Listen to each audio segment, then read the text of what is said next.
Well, hi, I'm Susan Flannery of The Bold and the Beautiful on CBS, and this is Lesli Kay, our supporting actress nominee this year, and I'd like to add the only actress on the show that got nominated, and most deservedly so. Thank you, Ma. She paid me to say that. I did. No, actually, I owe you huge. No, you don't. No, I do, because I wouldn't be nominated if it weren't for working with you, but namely for you picking my tapes. Tape. The tape to get nominated. I was going to choose a different tape. My husband had picked a different tape, and I didn't feel comfortable with it. And then I get this call from you, and you had the producers round up the night before I had to turn in the tape, and you said, no, this is, well, you used some word I can't use. You're not using this tape. So I drove in the morning, and we looked at something else. You're like, why didn't you just use this to begin with? I'm like, well, because sometimes actors can't judge their own performances. They get too caught up in it, or they get too shy about it, or, you know, they just, some actors can't do that. They, you know, and that's not a criticism, I'm just saying it's hard sometimes. Well, I listen to other people. Do you? Like, you've been nominated a million times, you know? You pick your own? I pick my own. If I listen to other people, I'd be in big trouble. That's my attitude. This way I can only blame myself when I make a big mistake. Well, no, you're right, though. That was the first tape I saw, because I remembered that day, and I thought, that's it. I don't have to look at anything else. And I stuck it in a stack of 10 and took it home, and Keith picked something else and said he didn't like that tape, and then you were right. And so then adding to it, you were saying, hopefully you can just keep that one and don't pick another one. That's true, I did. I said, just use that. Don't use anything else. Less is more. Your tapes were phenomenal this year. No. Well, let me say to the audience, when we're talking about tapes, that we're talking about dramatic scenes that the actor submits in order to first be nominated, and then once the nomination is acquired, then the tape is used, set of scenes is used again for the blue ribbon panel to choose. I just wanted to explain that. No, you're right. Case. And they make us, because it's a two-step process. Right. The pre-nomination for our peers to judge, and then the second, when for we have everybody. to add it. We do have to add a tape. You had to? No. Yeah. What did you add? Something I told you not to. You don't want to know? Well, no, when it came to the second tape, I thought, it's kind of icing on the cake. If I show one new thing, great. Here's my next question, because I'm sure that people that watch your show want to know. First of all, this is the second nomination for you. You won the first time, and as Brad said, so you're the only person we know batting 1,000 so far. And that's not said to jinx it, but how do you feel about this nomination? The last nomination in 2001, what was so great about it was I was completely the underdog. I didn't have a big known story that year, and I think a lot of times the people that predict, they go by story. They don't see the tapes we submit. It's all about the tape you submit. Oh. And I think, you know, everyone back then was like, what did she do this year? We don't even know. And so no one was saying that I was going to win. I went just to have fun. I loved my dress. I had a good time. And I didn't expect to win, and it was just quite a surprise and fun and shocking. This year I feel like, I don't know, I feel like, you know, a lot of people, it was a great story. We were good. We had some good stuff. And it was a very poignant story and stuck out. And so a lot of people were saying the story is deserving. But they don't know what tapes. They don't know what tapes other people submitted. And it's all about a moment. Right, it's true. Not a story. So I'm nervous. Well, I am. Until the envelope's opened, you're all a winner. That's what I say. Well, I'll still be 50-50. It's all good. Keith wants me to get another because he says then he can feng shui the house. He's like, Susan has 4 lined up. It looks so nice. Now, here's my next question. When did you know you wanted to be an actress? When I stopped dancing. I thought I was going to be a dancer doctor. That's what I wanted. You know, when you ask someone when they're little what they want to be. And I did a play in high school, Grease. I did play Patty Simcox in Grease, and that's when I went, doing. Then I don't have to be so skinny, and I don't have to, you know, dancing was hard. Oh, yeah. It set off a 10-year eating disorder because of people, you know, making you weigh in. And so I thought acting was going to be, actually, then I was pre-med, and my dad said, you should act. He said, you don't take no for an answer. You're really good at it, and I really think you should act. He was a doctor. I know. And are you, now that you look back on life, are you pleased that you came down this path rather than going to med school and becoming a doctor? You know what? I am, because it's turned out well to this point. But I am taking as soon as Alec, my almost 2-year-old, gets a little bigger, I want to become a physician's assistant as well. Wow. So I've been taking the pre-courses on the internet, but you have to go into a classroom to do all the other stuff. Right. So I just can't right now. But I really want to do that. So at least I have the credentials. Of course. Well, that's great. I can write your prescription. I have several I could have it right. Okay, I want to ask you a question. No. Wait. Okay. All right, go ahead. About the luncheons. Oh. I've heard so much about this luncheon for years from everybody. Because I was on the East Coast show. And so, you know, from Zimmer, now my buddy Crystal Chappell gets to go. But I've heard so much about these luncheons, and you started it, right? Well, it was the first year that I got nominated.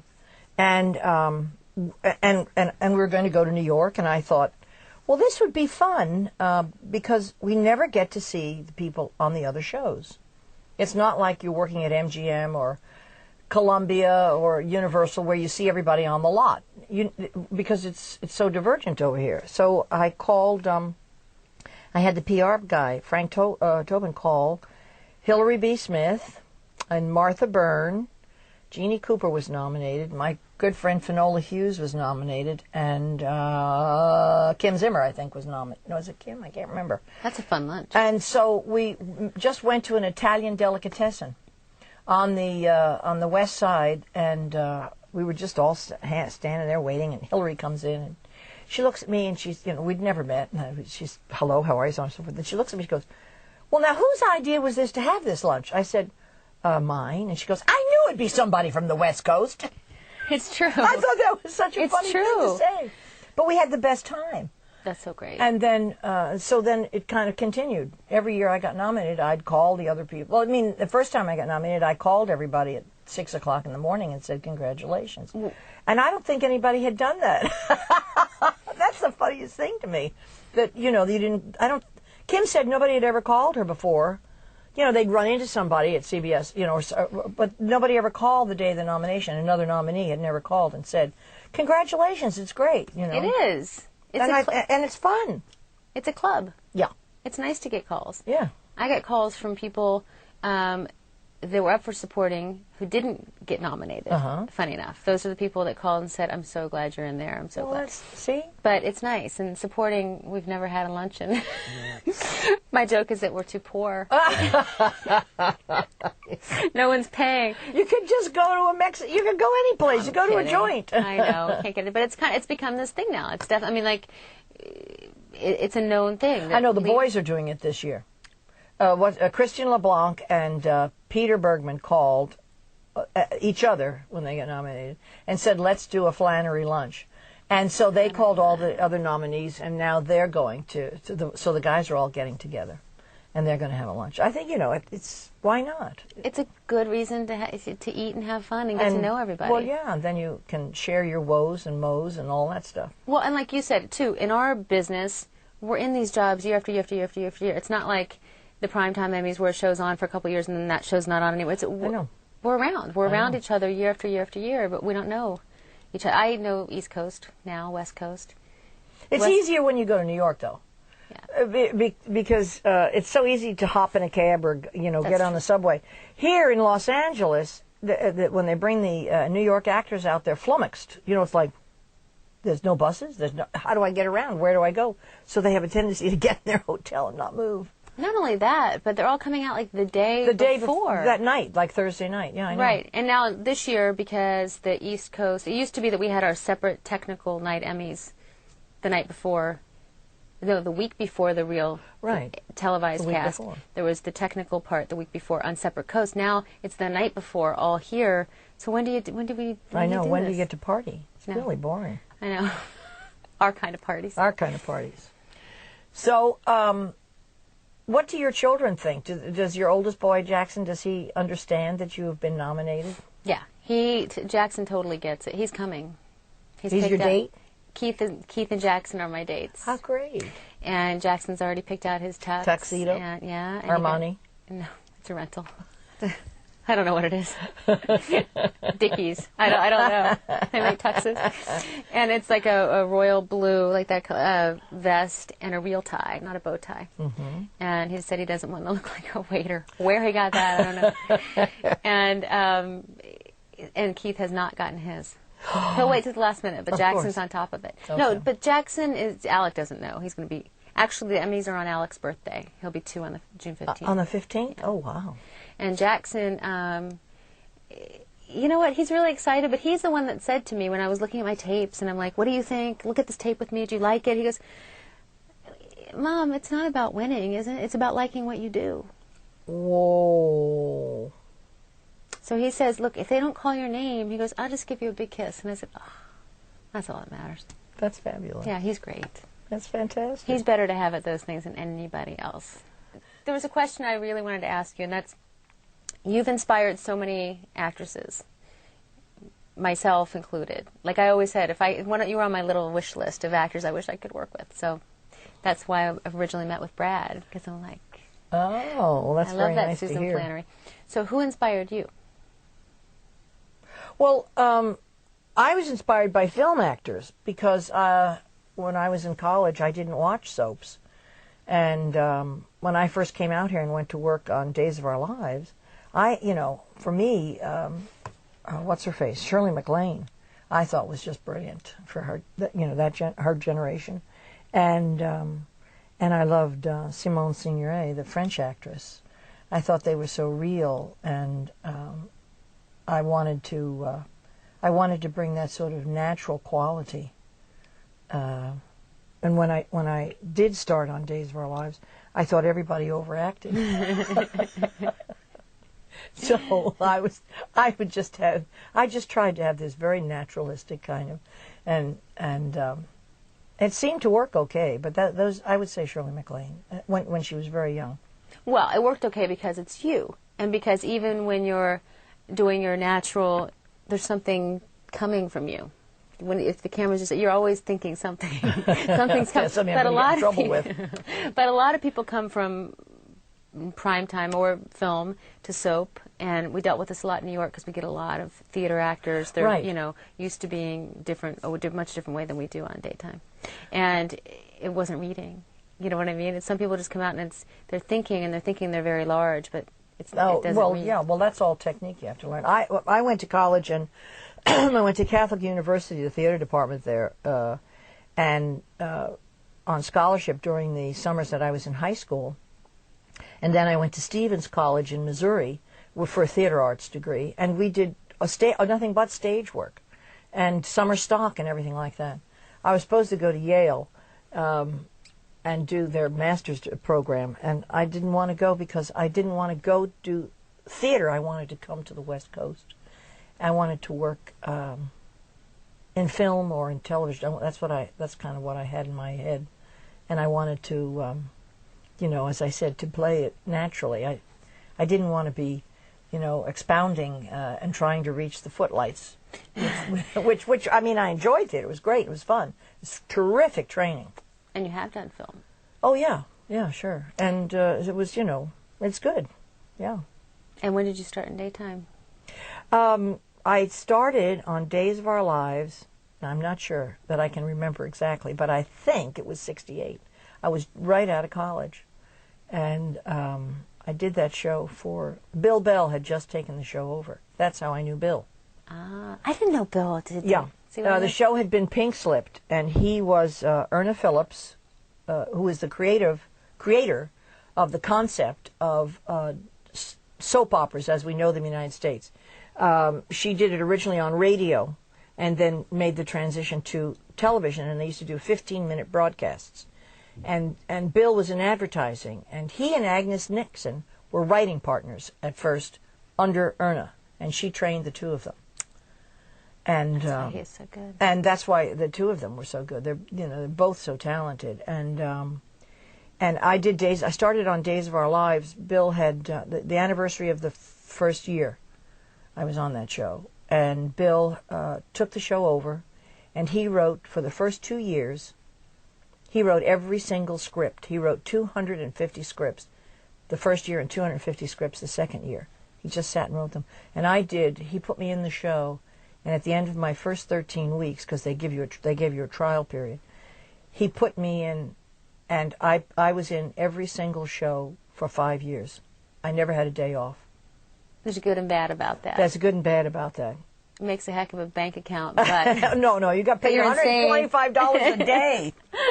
What's your funniest memory on Bold and Beautiful? Nothing I could say in public. It's got to include Darlene Conley. Oh, sure. Darlene.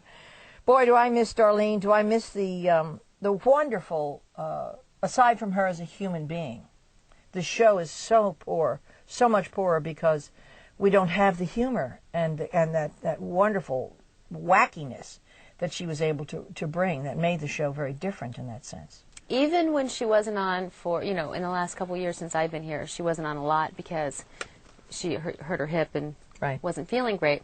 But it didn't matter. When she was here, it was just knowing she was here. I know. And when she showed up and Stephanie, darling.